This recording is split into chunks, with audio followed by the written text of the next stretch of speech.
Professor, dando início ao nosso vídeo, nós somos do grupo do aplicativo Running App, composto por mim, Marcelo, Pedro, Rian e João. E para o nosso projeto, nós desenvolvemos uma solução pensada para atender à necessidade de corredores, que é justamente o monitoramento de atividades de corrida. A principal utilidade do nosso aplicativo é permitir com que o atleta grave seu trajeto, monitore tempo, distância, pace e visualize seu histórico de atividades em um mapa. Nós optamos pelo desenvolvimento Android por ser muito utilizado nos celulares, que é o nosso dispositivo-alvo, e por termos mais familiaridade devido aos trabalhos e atividades realizados em sala de aula. Olá, tudo bem? Aqui é o Rian. Vou falar um pouquinho sobre as classes de programação orientada a objeto do nosso aplicativo. Vou começar primeiramente aqui com a classe de corridas, onde ele vai guardar as corridas que o usuário fizer, que vai ser basicamente um molde para esse armazenamento, que vai ter o valor de tempo, distância, pace, o caminho e as calorias, além do gasto de água do usuário. Também temos a classe de User Settings, que vai guardar principalmente os valores iniciais que o usuário coloca de nome, peso e altura. E por último temos a classe de Corrida Repository, que é basicamente o repositório que vai guardar todas as corridas do usuário, que vai usar a outra classe que a gente acabou de falar de corridas. Olá, tudo bem? Aqui é o Rian. Vou falar um pouco sobre a parte de navegabilidade e também de interface do nosso aplicativo Running App. Bom, começando aqui, a gente usou a interface Android View e a parte de navegabilidade está sendo feita com o Intent, ou seja, a gente está direcionando através de intermediários para outras activities do aplicativo. Por exemplo, aqui, deixa eu colocar os dados principais.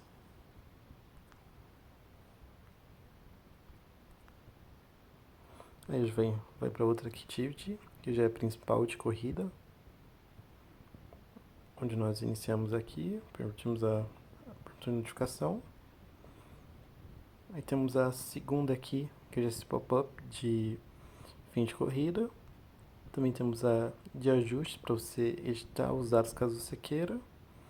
E as estatísticas, onde aquelas corridas que fizemos ficam salvas.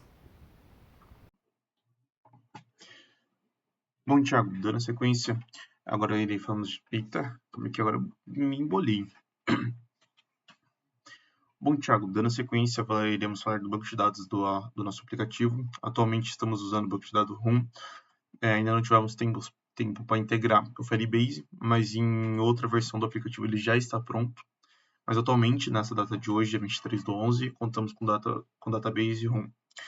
Aqui temos uma divisão simples voltada para a arquitetura MVVM, onde temos a corrida repository, onde ela vai chamar as funções do banco, que é responsável pela corrida DAO, que é responsável aí sim por fazer todas as manipulações dentro do banco de dados.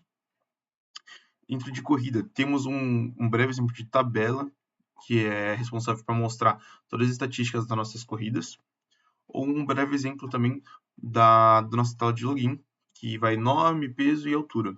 Tá?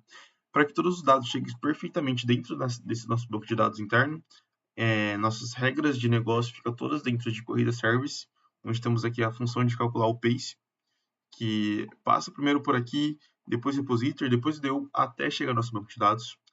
Todas as bibliotecas e importações que a gente fizemos foi somente essas, que são próprias do próprio Android e que não necessitam de uma permissão prévia. Bom, Thiago, dando continuidade agora às nossas comunicações, como foi conversado em aula, você pediu para a gente deixar bem explícito o porquê que usamos SDK em vez de requisições HTTPS com o Osmodroid. E com isso, antes de a gente entrar nessa questão específica das requisições, eu vou mostrar o atual funcionamento do Osmodroid por SDK no nosso aplicativo, tá? Onde dentro a pasta app, dentro da nossa função running app application, temos a função do onCreate, que é responsável por fazer toda a inicialização da nossa biblioteca do Osmodroid, que quando é passada para a nossa segunda tela, nossa segunda active, também entra numa segunda onCreate, que é responsável por fazer toda a nossa organização e criação de tudo que é necessário para o nosso funcionamento do aplicativo, sendo ela inicializar as views, as configurações da tela inicial, configuração do mapa, que daí sim as principais funções do Osmo Droid, configurações de trajeto, configurações dos botões, configuração do menu principal e observar os estados da corrida. Principalmente a configuração de trajeto e configurações de mapa são configurações que o próprio Osmo Droid já nos entrega de bandeja, vamos dizer assim. Que quando a gente olha as funções já pré-setadas deles, vemos que é algo bem simples, onde a gente só faz pequenas configurações, onde a gente tem um máximo de zoom, que é 21, e um mínimo de zoom, que é 9. Onde isso é tratado de maneira que a gente consiga dar zoom com o dedo ou não, e que se fosse pensado em alguma requisição, já fugiria da nossa biblioteca do Osmo Droid. Que agora, trazendo para uma anotação que eu fiz para fosse comprovado essa questão, o Osmo Droid é uma biblioteca que faz requisições por baixo dos panos, igual a gente tinha informado, a plataforma do OpenStreetMap, que nesse caso só vai fornecer as informações necessárias para o Osmo Droid, tá? E se a gente fosse usar por requisições HTTPS, a gente não iria utilizar o Osmo Droid, porque, como eu falei, ele já traz para a gente tudo pronto dentro desse SDK, que, igual eu mostrei alguns exemplos, eu conto com outros exemplos aqui, que são a questão do zoom, a configuração do mapa, igual eu mostrei, algumas configurações de inicialização do cache automático, que, igual a gente falou, que o funcionamento dele é tanto online quanto offline. A gente fala que é offline. A partir do momento que ele carrega de forma online primeiro, faz esse pré-carregamento e depois offline funcionaria 100%. E outras funções que ele mesmo já nos entrega. Então, a gente revirou muita documentação do Osmo Droid, documentações que hoje em dia são quase obsoletas, de mais de 8 anos atrás, sem atualizações, mas todas chegou num único preceito, que é, se for usar Osmo Droid, é com SDK. Não existe outra maneira de usar Osmo Droid sem ser com SDK. Se for sem SDK, se for por requisições HTTPS em nosso aplicativo, se iria direto no OpenStreetMap, coisa que a gente não está fazendo. A gente está fazendo através da biblioteca do Osmo Droid, que nos fornece toda essa facilidade e rapidez em nosso projeto.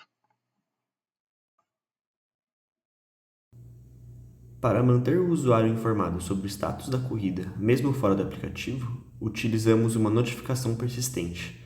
Para construir essa notificação, utilizamos a biblioteca Android Xcore e Activity. Enquanto a Activity gerencia a permissão de notificações exigidas pelo sistema, a Core nos fornece a classe Notification Compat. Ela garante que o layout da notificação, com título, cronômetro e botões de ações, seja renderizado corretamente em diferentes versões do Android.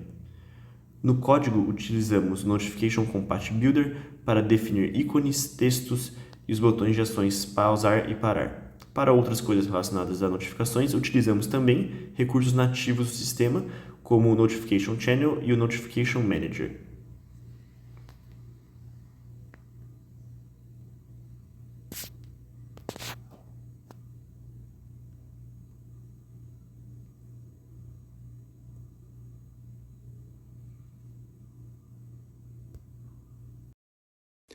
Bom, falando agora um pouco sobre os padrões de design utilizados no nosso aplicativo, o primeiro deles que a gente pode citar é o Dependency Injection, né?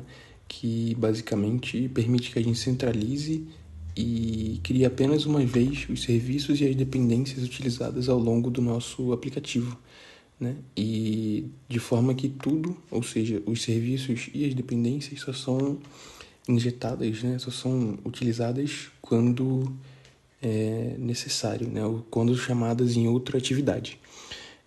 E isso importa porque a atividade que chama não precisa conhecer o repositório que é criado, né? Como o repositório é criado, no caso. Ela apenas usa o serviço, já usa o serviço previamente criado.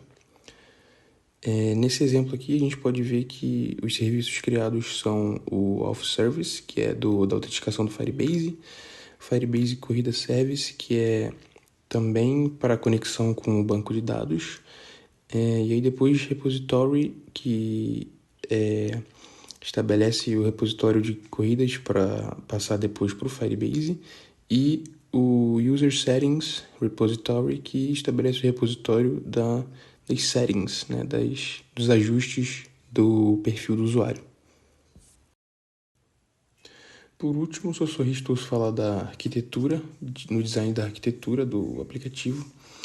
A gente usou o padrão MVVM, né, que é o Model View Model, para separar a lógica das telas e das regras de negócios do nosso aplicativo, de forma que a camada Model fica na pasta Data, né, da pasta Data, e ela contém todos os dados, serviços e repositórios que a gente vai usar durante o projeto.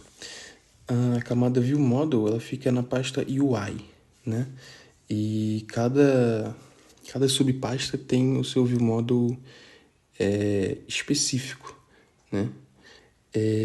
Ela recebe os dados da camada Model e prepara para exibir na interface do usuário.